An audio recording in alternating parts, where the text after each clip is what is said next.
नमस्कार, मैं सुनीता छाबड़ा।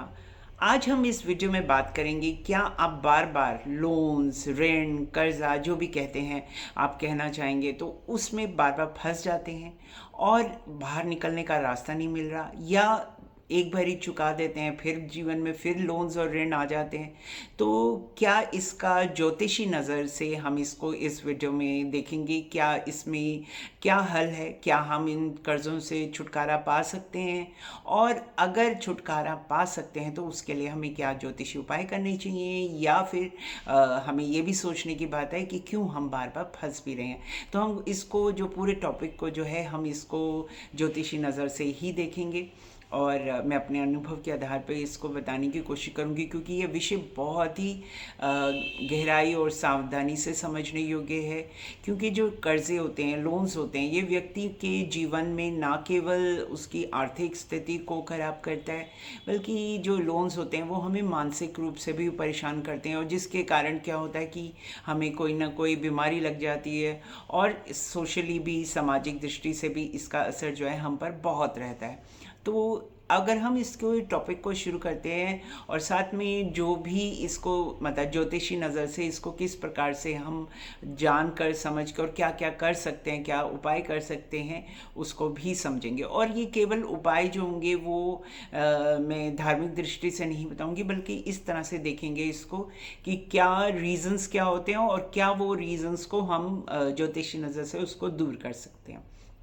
तो चलिए इस टॉपिक को शुरू करते हैं।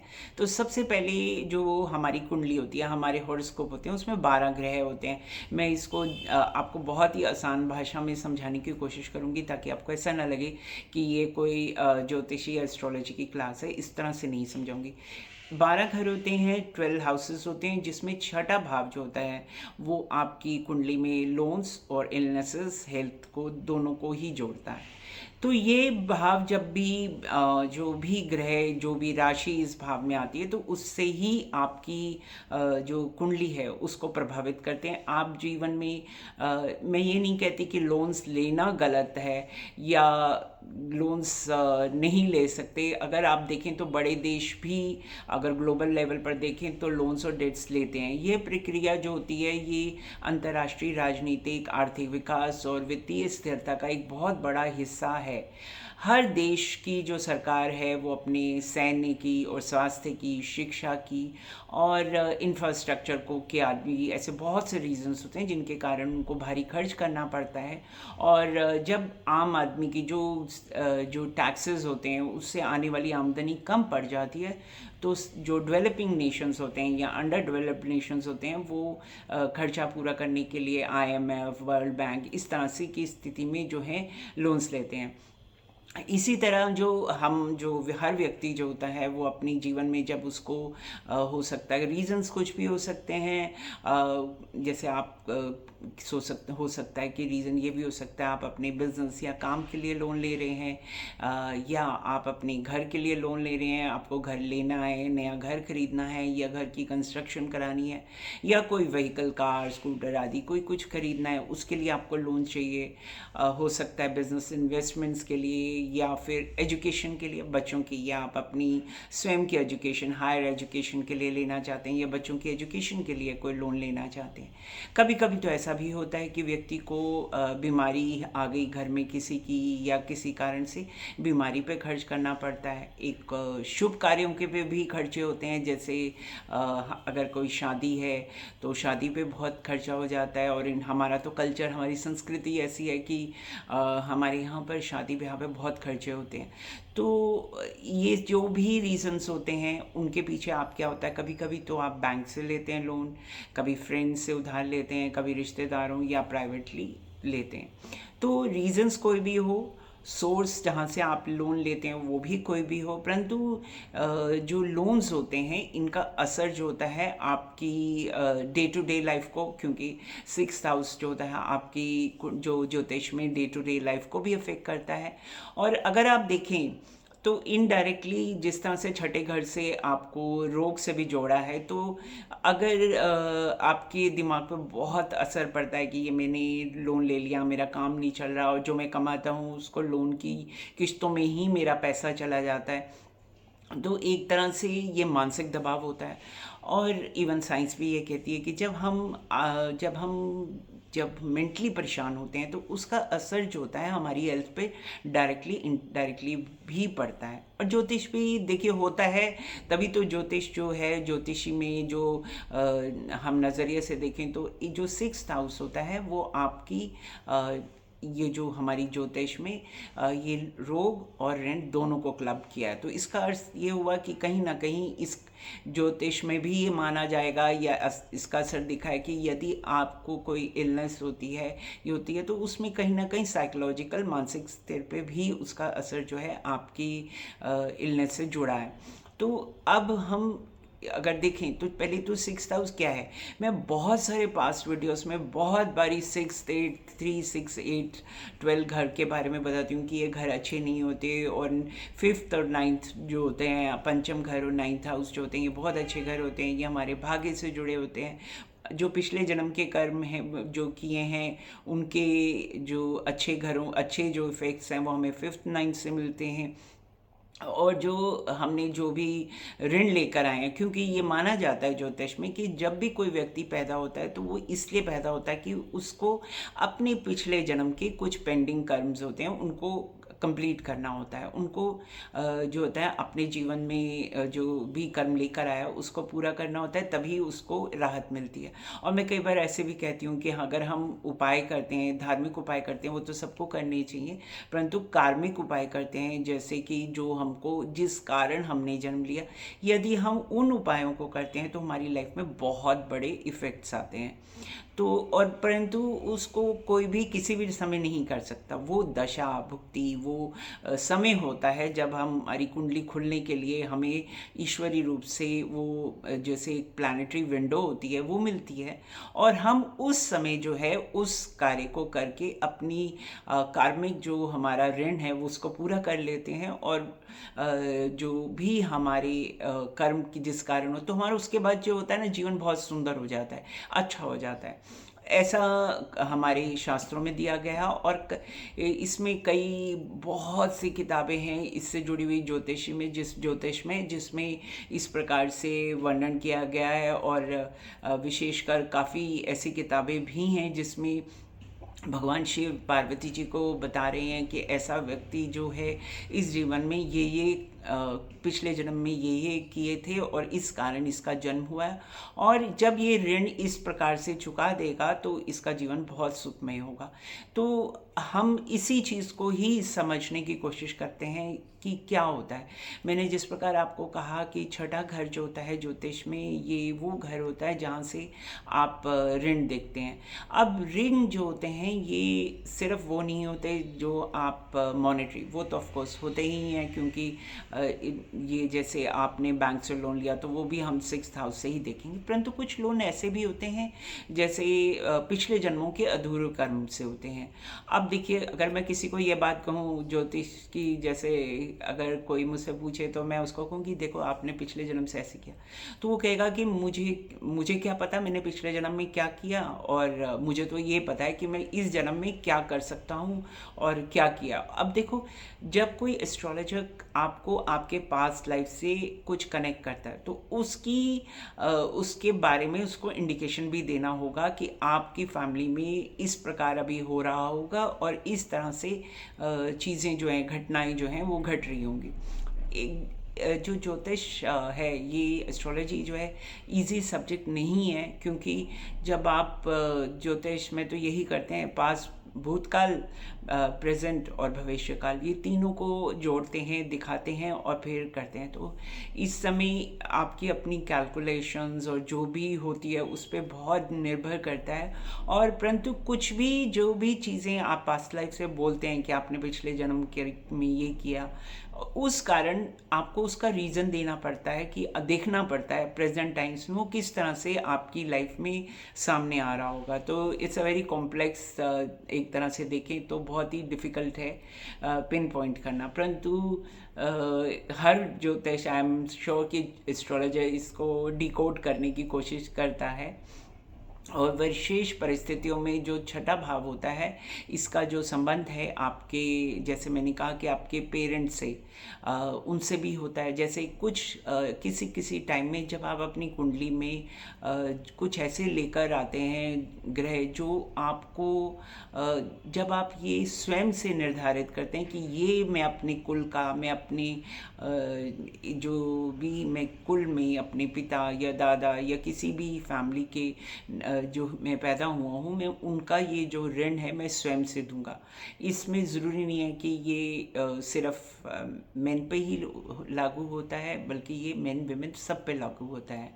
अगर मैं आपको इसको एक उदाहरण से बताती हूँ, जैसे अगर आपकी कुंडली में 6th हाउस में छठे भाव में जो है सूर्य है, और वो शनि राहु जैसे जो ग्रह हैं जो बहुत ही खराब माने जाते हैं, इनके असर में है, तो ये देखा जा सकता है कि पिता के कुछ कर्म ऐसे हैं जिनके कारण आपने इस जन्म में संकल्प लिया है कि मैं उसको दूर करूँगा।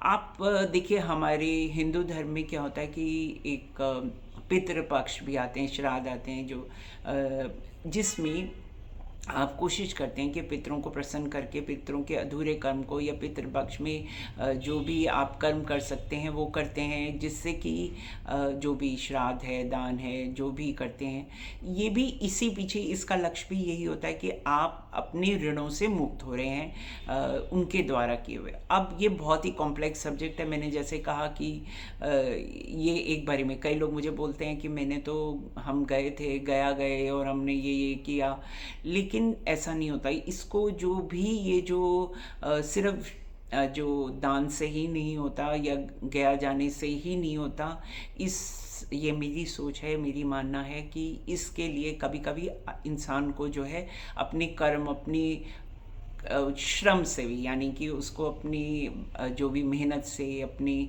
जो भार है वो उसको उतारना पड़ता है। हो सकता है कि देखो, हमें मालूम नहीं है हमने पिछले जन्म में क्या कर्म किया, विच इज़ वेरी लॉजिकल, किसी को भी नहीं पता होता कि, क्योंकि हम सब कार्मिक एमनीजिया है, यानी कि हमें किसी को याद नहीं है कि हमने किस पिछले जन्म में क्या किया, परंतु उसकी इंडिकेशन जो है ग्रह देते हैं हमें। अगर आप एक बारी लोन लेते हैं, उसको चुकाते हैं, फिर आपको फिर से लोन लेना पड़ता है, और बार बार ये चीज़ जो साइकिल है रिपीट होती है, तो इसका मतलब कि आप अभी छठे घर के जो भी बैड इफ़ेक्ट्स हैं, ख़राब इफ़ेक्ट्स हैं, या आपकी ग्रह की दशा जो है या गोचर जो है वो अच्छा नहीं चल रहा। जैसे हमारी ज्योतिष में माना जाता है किसी की 6.5 चल रही हो, अष्टम शनि का प्रभाव हो, या राहु केतु की महादशा, शनि की महादशा चल रही हो, तो लोग जो हैं कर्जे के उसमें फंस जाते हैं। इवन शुभ ग्रह भी जो हैं आपको विवश करते हैं कि आप इसको पूरा कर दो। राहु जो होता है वो धोखा देता है, आपको धोखे से, भ्रम से आपको कोई कारण बनाता है कि आप उसका ऋण में फंस जाते हैं। देखो, हम सबसे पहले इस वीडियो में हम केवल इस बात पे बात कर रहे हैं कि ऐसा कौन से ऋण है। अभी हम सिर्फ और सिर्फ मॉनेटरी ही ऋण बता रहे हैं। जो कष्ट हमें अपने रिश्तों में मिलता है वो हम किसी और वीडियो में उसके बारे में बात करेंगे, क्योंकि इस वीडियो में केवल और केवल जो है हम वो ऋण की बात कर रहे हैं जो कि आर्थिक से हैं, यानी कि जो कि मॉनेटरीली कनेक्टेड है। कुछ ऋण ऐसे भी होते हैं जो रिश्तों में होते हैं, जिस कारण आपके जो रिश्ते हैं बार बार बनते हैं और बिगड़, जैसे शादी हुई, लड़ाई झगड़ा हो गया, बार बार उस रिश्ते का जो प्रॉब्लम्स आती हैं या कुछ होता है, वो अलग किसी वीडियो में हम उसको डिस्कस करेंगे। इस समय जो है हम मेनली फोकस करेंगे कि हम मॉनेटरीली, आर्थिक स्थिति में क्यों फंस जाते हैं। देखिए, काफ़ी सारे रीज़न्स होते हैं, क्योंकि हम इस रीज़न को समझने की कोशिश कर रहे हैं। तो कभी कभी ऐसा होता है कि जब हम कोई प्रेजेंट लाइफ में भी कुछ ऐसे कर्म करते हैं, जैसे फॉर इंस्टेंस कि आपको कोई लैंड रिलेटेड इशू आया, आपने या आपके हाथ से लैंड बार बार आपको कर्जा लेना पड़ता है, या आपको लैंड जितनी मैंने एक बारी ऐसे व्यक्ति भी आए थे जिनके जो पेरेंटल साइड से यानी उनके दादाजी से उनको बहुत प्रॉपर्टी मिली थी, लेकिन परंतु आज ऐसी परिस्थिति है कि उनके पास केवल एक गेस्ट हाउस रह गया, और वो भी जो उनके पास प्रॉपर्टी थी वो पॉश कॉलोनीज़ में थी, और आज वो सिर्फ और सिर्फ जो है उनके पास एक मतलब एक जो इनहेरिटेंस में मिली हुई एक गेस्ट हाउस रह गया, जिससे कि वो अपनी घर चलाते हैं और करते हैं। ये नहीं कि उसकी आमदनी कम है, परंतु ये व्यक्ति वो है जिसके पास अपनी जो पैतृक संपत्ति थी उसमें बहुत कुछ मिला। तो इस केस में हम ये समझ सकते हैं कि उसके कुछ द्वारा या पूर्व स्थिति में इस प्रकार के कर्म किए। इसलिए अब देखो, पहला चीज़ तो यह है कि हमें बहुत कॉन्शियस होके अपनी प्रेजेंट लाइफ के हर कर्म करने चाहिए। हमें ये अवेयर होना चाहिए कि हमसे कोई भी जाने अनजाने में कुछ इस प्रकार के कर्म नहीं होने चाहिए। जब हम अपने आप को जस्टिफाई करते हैं कि हमने ये काम इसलिए कर रहे हैं क्योंकि ऐसे ऐसे हुआ था, फिर हम सिर्फ जस्टिफिकेशन कर रहे हैं परंतु अपनी कुंडली के खोलने की कोशिश नहीं कर रहे। तो सबसे पहले जो गलत हो गए आपसे या आपके पूर्वजों से किए गए हैं, और कहीं ना कहीं ये भी माना जाता है, मैंने कहा ना कि बहुत मुश्किल है इस टॉपिक को समझना और उसको डिकोड करना, परंतु ये मैंने आज ये टॉपिक इसलिए लिया क्योंकि जो आर्थिक दृष्टि से जो लोन्स होते हैं वो हमारी लाइफ को बहुत ही देखिए, जब तक पैसे की तंगी होती है तो रिश्तों में भी हस्बैंड वाइफ में प्रॉब्लम्स आ जाती हैं, बच्चों के साथ प्रॉब्लम्स आ जाती हैं। सब कोई पैसे से आज के टाइम में पैसे से जुड़ा है। अगर किसी को प्रॉब्लम्स चल रही हैं मॉनेटरीली और बार बार लोन आ रहे हैं, तो उसको बहुत ध्यान से अपनी लाइफ में हर कर्म करना है, ना केवल सिर्फ इस तरीके से, परंतु इवन जो रिश्ते होते हैं उनको भी बहुत अच्छे से समझना है। किसी से पैसा लिया उधार, किसी को मतलब आप इस तरह से कोशिश कीजिए कि आप किसी को चीट ना करें, ये बहुत बड़ा उपाय है। और इसके साथ साथ जब भी आप अगर हो सके तो आप अगर देख सकते हैं तो देखिए कि कब आपकी ग्रह दशा, ये बहुत बड़ा उपाय है कि जब आपकी ग्रह दशा महादशा बदलने लगे तब आपको उस समय जो है अपने जो भी आपका धर्म है, रिलीजन है, ये मैं उसको एक तरह से आपको उपाय के रूप में बता रही हूँ कि आप उस समय जो है अपने धर्म के अनुसार वहाँ जाकर जो भी आपकी जगहें होती हैं वो वहाँ पर जाकर आप मत्था टेकिए। मत्था टेकने से अर्थ होता है कि आप अपने आप को भगवान के आगे सरेंडर कर रहे हैं। आप अपना व्यक्ति जो है हम बोलते हैं ना कि सर झुकाना, सर झुकाने का अर्थ है कि हम अपने अहंकार को, अपने ईगो को छोड़ रहे हैं और हम ईश्वर के आगे खुद को झुका रहे हैं कि मतलब मैंने जो भी कर्म किए, जो भी मुझसे गलतियां हुई, मैं उसके लिए सरेंडर करता हूँ।